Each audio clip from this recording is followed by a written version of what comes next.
ரஷ்யாவில் மருத்துவம் பயில சிறந்த ஒரு அரிய வாய்ப்பு. வெளிநாடுகளில் மருத்துவம் பயில சிறந்த முறையில் உதவுகிறது ஏஜே ட்ரஸ்ட் கல்வி குழுமம். கண்ணன் சார் எப்படி கையாள்வார் முதலமைச்சர் விஜய்? நீங்க தெரியும், திமுக அதிமுக அப்படிங்கிறதுல திமுக வலிமையான எதிர்கட்சியாக இருந்து பணியாற்றுவாங்க. அதிமுகவும் இதை ஸ்ட்ராங்காக இப்போ தொடங்குறாங்க. ஒரு பக்கம் ஆளுநரை சந்திச்சே மனு கொடுக்க ஆரம்பிச்சிட்டாங்க. இவங்க கிரவுண்ட் லெவலில் அடிக்கிறாங்க. விஜயால தாக்கு பிடிக்கிறதுல என்ன வியூகங்களை எல்லாம் அவர் கட்டமைப்பார்? இதில் ஒரு பெரிய சிரமம் அவருக்கு இருக்கிறதா தெரியல. ஏன்னா அவர் தேனிலவில் இருக்கிறார். அவருக்கு மக்கள் மத்தியில் ஒரு பெரிய நல்லெண்ணம் இருக்கு. அந்த நல்லெண்ணம் அவருடைய அமைதிக்கு பாதுகாப்பாக இருக்கு. இப்போ நீங்கள் இந்த கட்சியிலிருந்து இவர்களை நீங்கள் குதிரை பேரத்தில் உங்ககிட்ட கொண்டு வந்துடுறீங்க அப்படின்னு சொல்கிறதுக்கு பதில் யார் சொல்கிறார்? செங்கோட்டையன் சொல்கிறார். அவர் என்ன சொல்கிறார்?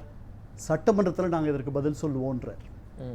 அதனால் இந்த நல்லெண்ணம் இருக்கிற வரைக்கும், பெரிய தவறுகள் எதுவும் இவர்கள் இழைக்காத வரைக்கும் இந்த விமர்சனங்கள் அவர்களை பெரிதாக தொடாது. ஏன்னா இந்த தேர்தல் முடிவுகள் வந்த நேரத்தில் இருந்தே தமிழகத்தினுடைய தலைவர்கள் யாரும் பெரிய ஒரு எல்லாரையும் தலை நிமிர்த்துகிற வேலையிலலாம் அவர்கள் ஈடுபடலை. எல்லா கட்சி தலைவர்களும் இப்படிப்பட்ட தலைவர்களை நாம் பெற்றிருக்கிறோமேன்ட்டு தமிழர்களை தலை குனிய வைக்கிற அளவுக்கு தான் செய்திகள் எல்லாம் வலம் வந்துச்சு.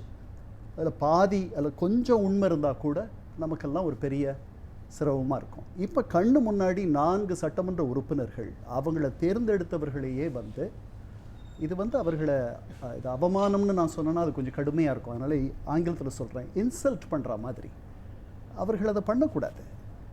அப்படி அவர்கள் 1985 இந்த கட்சி தாவல் தடை சட்டம் வந்தபொழுது கட்சியில் இருக்கக்கூடிய சட்டமன்ற உறுப்பினர்களோ நாடாளுமன்ற உறுப்பினர்களோ தேர்ந்தெடுக்கப்பட்டவர்களில் 1/3 அப்படின்னு இருந்துச்சு.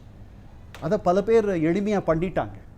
உடனே 2003 அது 3ல் 2 பங்காக ஒரு திருத்தம் கொண்டு மாற்றினாங்க. இப்போது இவர்களுக்கு அதனால தான் 25 32 ஆகலைன்றதுனால தான் இவ்வளவும் நடந்துட்டுருக்கு. முதல்வர் இந்த மாதிரி பிரிந்திருந்த அவர்களை போய் சந்திச்சிருக்கவே கூடாது முதல்வர் ஆன பிறகு. ஏன்னா அதனால் நீங்கள் உயர் அரசியலை செய்வதாக சொல்லி மக்களிடத்தில் வாக்கு கேட்டு வந்திருக்கிறீர்கள் என்னும் பொழுதும், உங்களுடைய ஆட்சிக்கு பெரிய ஆபத்தில்லை என்ற பொழுதிலும் உங்களுக்கு எதற்கு இதெல்லாம்? இதை நீங்கள் பண்ண வேண்டிய அவசியம் இல்லை. அதனால் இது ஒரு காட்சி பிழை. நீங்கள் சீசரனுடைய மனைவி மாதிரி பெரிய கற்புக்கரசியாக இருப்பது மட்டும் முக்கியமல்ல, நீங்கள் கற்புக்கரசியாக இருப்பதாக எல்லாருக்கும் தெரியவும் வேண்டும். அப்படி நீங்கள் இல்லை. அதனால் இந்த விமர்சனங்கள் அவரை தொடாது. ஏன்னா இந்த விமர்சனம் செய்கிற யாரும் அவங்க கண்ணாடி வீட்டிலேருந்து கல்லெறிகிறவங்க. ஒவ்வொருத்தர் பின்னாடியும் பெரிய கரை இருக்குது. ஒவ்வொருத்தர் பின்னாடியும் இந்த மே 4 அதற்கு பிறகு நடந்த 4 நாள் தொடர் நிகழ்ச்சிகள், அது பற்றிய செய்திகள், அது ஒரு த்ரில்லர் மாதிரி, ஏன்னா திகில் படம் மாதிரி. இப்படி கூட நடக்குமா? இது உண்மையா? பேயும் பிசாசும் உண்மையிலேயே உலகத்தில் இருக்கிறதா? இல்ல இப்படிலாம் கூட்டணி ஃபார்ம் பண்ணுவாங்களா? வேற்று கிரகத்தில் நீங்க எப்படி சொல்லுங்க, இப்படிலாம் கூட்டணி ஃபார்ம் பண்ணுவாங்களா? வேற்று கிரகத்தில் மனிதர்கள் உயிர் வாழும் உயிரினங்கள் இருக்கின்றனவா? இந்த மாதிரியான கற்பனைக்கு எட்டாத செயல்கள் எல்லாம் இந்த தமிழகத்தில் நடந்ததை இந்த தமிழக மக்கள் பார்த்தார்கள். அதனால அவர்கள் யாரும் அவர்கள் எரிகிற கல், கண்ணாடி வீட்டிலிருந்து அவர்கள் எரிகிற கல் இவரை காயப்படுத்தாது. நிறைய நல்லெண்ணம் இருக்குது. இந்த ஆட்சி வெற்றி பெறணுன்ற எண்ணம் நிறையா தமிழக மக்களுக்கு இருக்குது. அந்த காரணத்தினாலேயே அதனால் இதெல்லாம் பண்ண வேண்டிய அவசியம் இல்லைன்னு நான் நினைக்கிறேன். இல்லை சார், இப்போ அதிமுகலேருந்து வரக்கூடியவங்க தொடர்ந்து நம்ம எதிர்கட்சியாக கூட இல்லை. இப்போ அதிமுக துவங்கிய காலத்திலிருந்து நாங்கள் ஒரு பெரிய எங்களுக்கு ஒரு கஷ்டமாக இருக்குது அப்படிங்கிற ஒரு சூழல். இது என்ன வேடிக்கையாக இருக்குது? 8 கோடி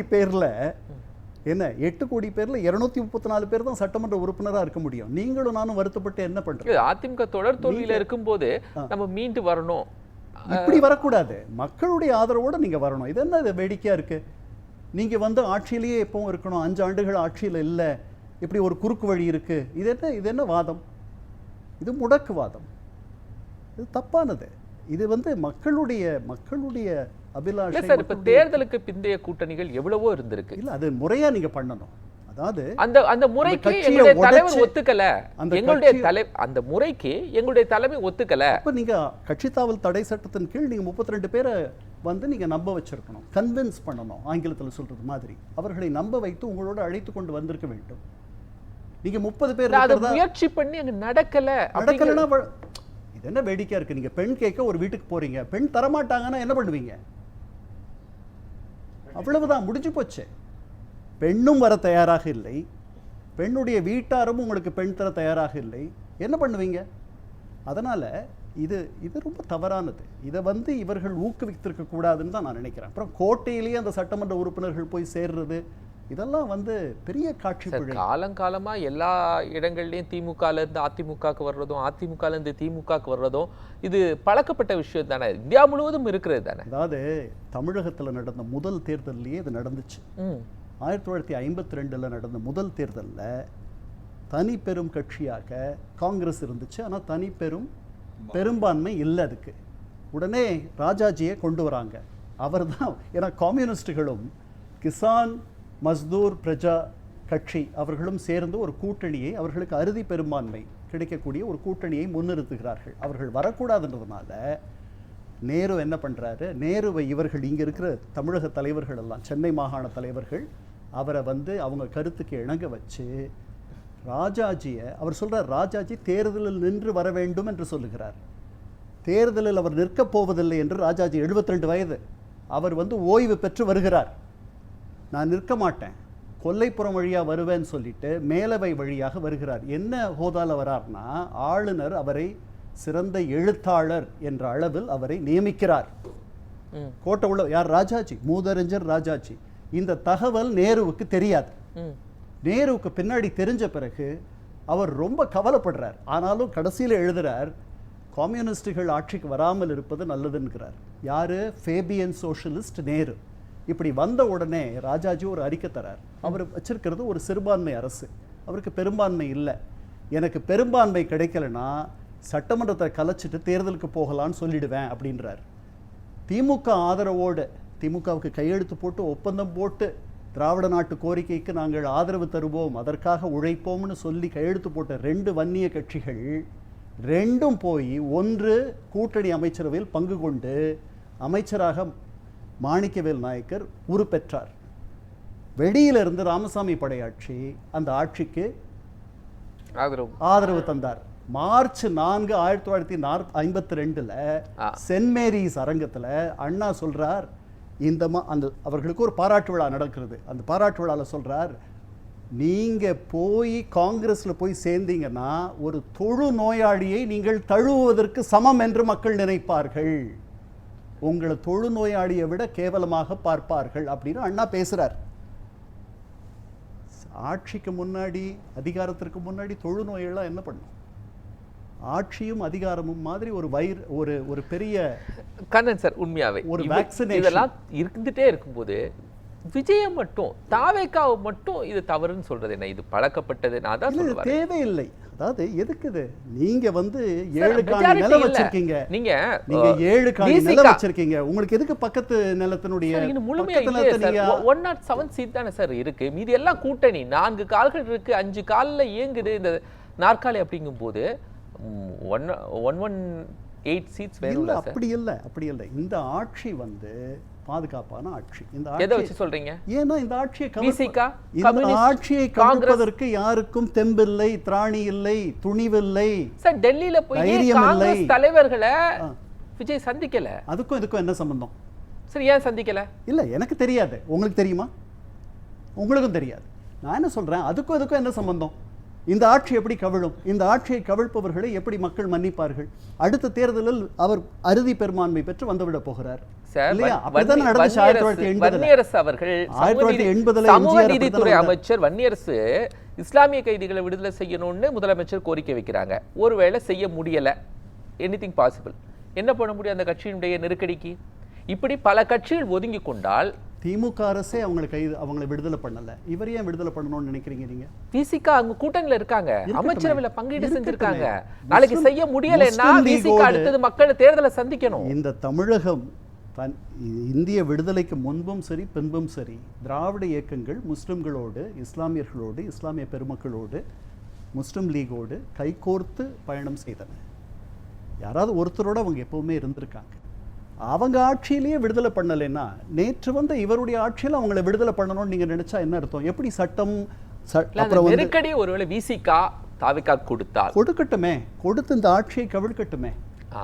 ஆட்சியை கவிழ்க்கணும் அப்படிங்கிற சூழல் வருகிற போது வராதுன்ற நான் இது, அதாவது இது நம்ம எம்எல்ஏ தகுதி இழந்துருவோம் அடுத்த தேர்தலில் யாரும் எல்லா எம்எல்ஏ விரும்புறான் யாரும் தவிர. அதாவது அதனாலதான் நான் ராஜாஜியை சொன்னேன்.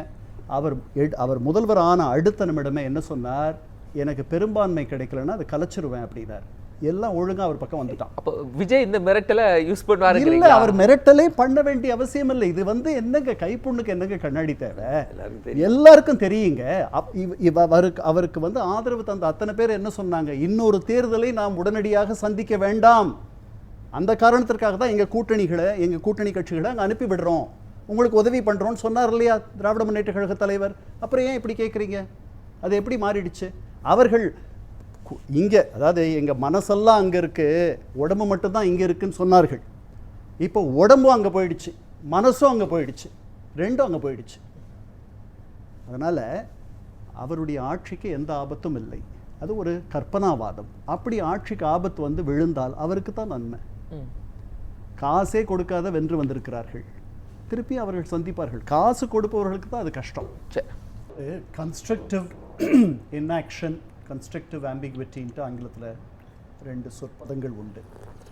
அமைதியாக இருந்தே சமாளிக்கிறது காலமே பலதை சரி பண்ணிடும். அதனால் அவர் பேசாத இருக்காரு அப்படின்ற மாதிரி எடுத்துக்கலாம். ஆனால் சில நேரங்களில் அவர் பேச வேண்டும், அந்த இடத்துக்கு அவர் போயிடணும். அப்போ தான் இந்த மாதிரி குற்றச்சாட்டுகள் வருவதையும் அவர் தவிர்க்க வேண்டும். அவர் ஒரு புதிய அரசியலை அவர் கையில் எடுத்திருக்கிறார். இதற்கு முன்னாடி நம்ம பழகின ஒரு அரசியலை காட்டிலும் ஒரு புதியவர்கள், பல லட்சக்கணக்கான குடும்பங்கள், அரசியலுக்கு பழகாதவர்கள், இளைஞர்கள், இளைஞர்கள், இவர்களெல்லாம் அரசியலில் ஆர்வம் காட்டக்கூடிய அளவிற்கு அவருடைய வருகை அவர்களை செம்மைப்படுத்தி இருக்கிறது. அவர்களை மேலும் அரசியல் படுத்தி அவர் ஒரு உயர் இடத்திற்கு கொண்டு போகணும், தமிழகத்தை அடுத்த இடத்துக்கு கொண்டு போகணும். அதுக்கு இந்த அரசியல்லாம், இதெல்லாம் பழகின அரசியல், இது பழைய அரசியல். இதையெல்லாம் விட்டுட்டு அவருக்கு பெரிய நல்லெண்ணம் இருக்குது. அந்த நல்லெண்ணத்தை அவர் கை கொள்ளணும். மக்களோடு அவர் இருக்க வேண்டும். அப்படி இருக்கிற வரைக்கும், அப்படி இருக்கணும்னு ஆசைப்பட்டாலே இந்த மாதிரியான விமர்சனங்களை அவர் தவிர்த்து விடலாம். ஏன்னா அதிமுக இறுதியில் சங்கமிக்க போகிற இடம் தாவேகா தான். அது தானாக நடக்க போகுது, அது ஆர்கானிக்காக இயற்கையாக நடக்க போகிறது. ஏன்னா அதிமுக செய்ய வேண்டிய வேலையை தாவேகா செய்ய தொடங்கிடுச்சு.